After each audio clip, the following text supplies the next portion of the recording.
Greenleaf Landscapes and Garden Center stands impressively along Route 60, sprawling beside and behind other area businesses. But the expansive property that the business now covers started small and simple. A garden center with barely room for plants and a few parked vehicles.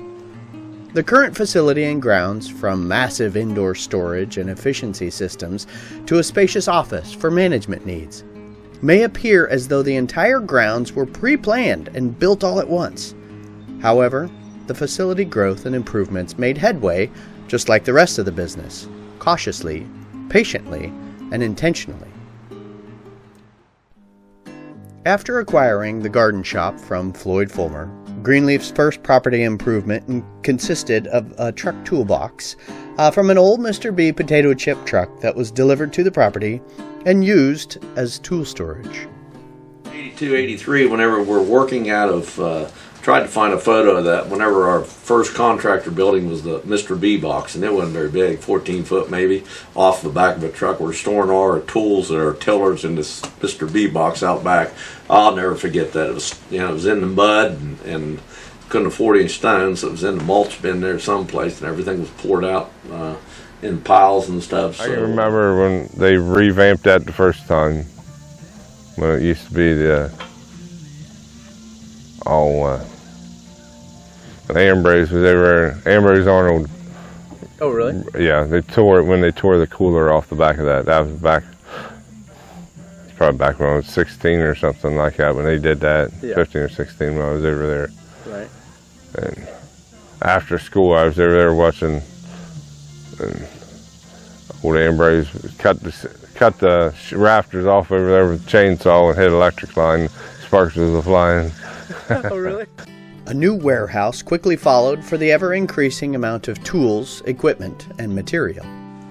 We decided, I don't know what it was, sometime in the early 80s, we decided, well, we better put a warehouse in. Obviously, we couldn't afford to build it, so I remember then that we paid about $8,500 for a building package for our retail warehouse out back, that $8,500, and that included the plans. Well, I couldn't even buy the plans for this building. For the $8,500 I bought that building package for, and we built it with our own people, and our own what we could, and hired a little bit of it. Had at that point had no lighting, no concrete floor, no heat, so we huddled up in the retail thing and run back and did our thing in summer, and we'd eventually get a little part-time mechanic. Anybody that showed up that had mechanical skills, we'd work on them, but they'd be laying in a dirt floor with no heat back there working. So things have changed over the years. So, and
But Greenleaf soon began filling out this small space beyond desired capacity, pushing the need for more and more surrounding parcels of land to be purchased.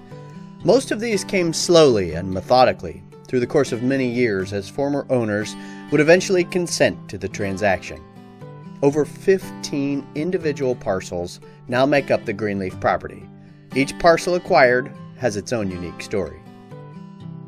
One such story was tied to the small parcel that still holds the large billboard in front of the property. With a growing fleet of equipment, Greenleaf needed access to Route 60 for greater efficiency and ease. But the owner of this small parcel was adamantly against the idea of selling. So after 10 years and multiple follow-up conversations, Al finally convinced the owner through a handwritten letter to sell the parcel, with the agreement that the billboard would belong to her until she passed away. And indeed it did. Perhaps one of the hardest challenges Greenleaf faced at their location was the large creek that weaved back and forth through the middle of the usable land. Initially, bridges were built at various locations to allow navigation across the whole property, but this eventually proved inefficient and thus led to a winter-long company-wide project. The bridges were removed and drain culverts installed. The entire property was finally accessible with ease. As Greenleaf improved efficiency systems for jobs and crews, the demand for materials to be stored on-site became much greater. Thus, large storage barns were constructed to house materials such as topsoil that would be rendered useless if exposed to the elements.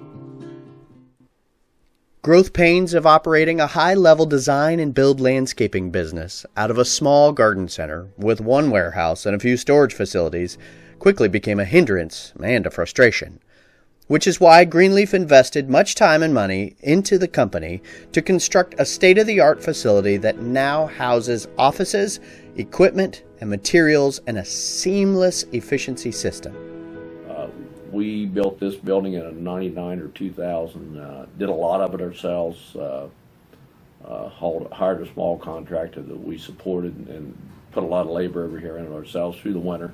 Became something that we could pay our guys to do, and I remember the boys kind of being in the way, and I think Garrett got up here and got to aggravating one of the things, and they power nailed his shoes to the floor, and things like that. But obviously the landscape guys helped do some of this, because that's why the drywall's a little wrinkled and some things like that. It looks like the landscape guys built it. No, it's good quality, but it was all good. It was a lot of work. And then we jump back here. We knew that in our retail operation here, we had steps all over the place, so we really needed to get to the point where we needed to upgrade our facility and get it kind of on one level so you could shove shopping carts through it. So we did several little things, and actually in 2004, we're thinking we're about ready to do our upgrade. We had a really good year that year, so we're good at putting all our money back into this thing. So we had a really good year that year, so we decided we're going to go ahead and do our improvements over there. We'd already done 2 or 3 little office additions over the 80s and the 90s over there to get us a little bit of room. But and then what happened in 2004, we're thinking about doing an upgrade that winter. So I'm getting ready for it, and the good Lord sent us a flood and put a foot of water in our garden center and screwed up all the drywall. So we just cut it off the bottom, and that was in September, and waited for the renovation to fit right in real good. And so we start late that fall, about December, and start demoing greenhouses and building walls and lifting up thing and putting in new irrigation system. We did that all with our people. I think we kept our whole work staff on that winter to do this thing, because we did a lot of things. We had a great winter to do it. Hardly any snow and cold weather, and so we poured walks and paved and did the overhead structures, and by April we were ready to rock and roll, so that worked out.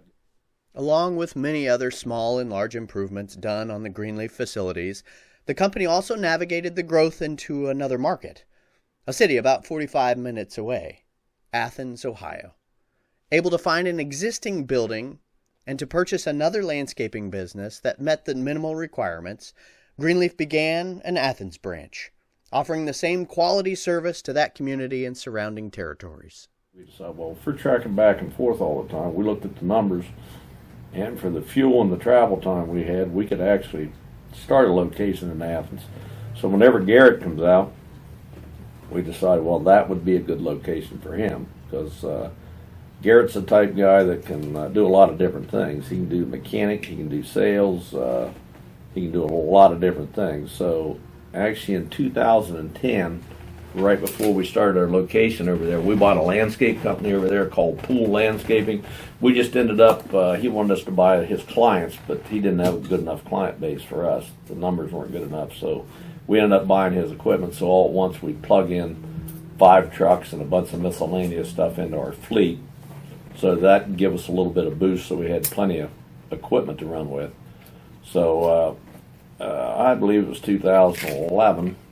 Garrett was out, and we leased an area, building over there. We run out of it for about a year, a little bit less, and we found a facility over there next to Days Inn on 33, which is not the best retail location, but it's close to town. It's really good to work out of. It already had a building in it, and I didn't want to overcommit capital outlay, and it had 20 acres with it, so we could mine our own topsoil and dump our trucks and stuff, so it really worked out good. Through each and every improvement, Greenleaf's goal has always been to grow in both steady and sustainable ways. Greenleaf allowed the business to dictate the facilities, allowed the demand to dictate the business, and they always knew that the quality of work would dictate the demand. Their goal has always been, and always will be, simple. Provide the highest quality work possible, and the rest will fall into place.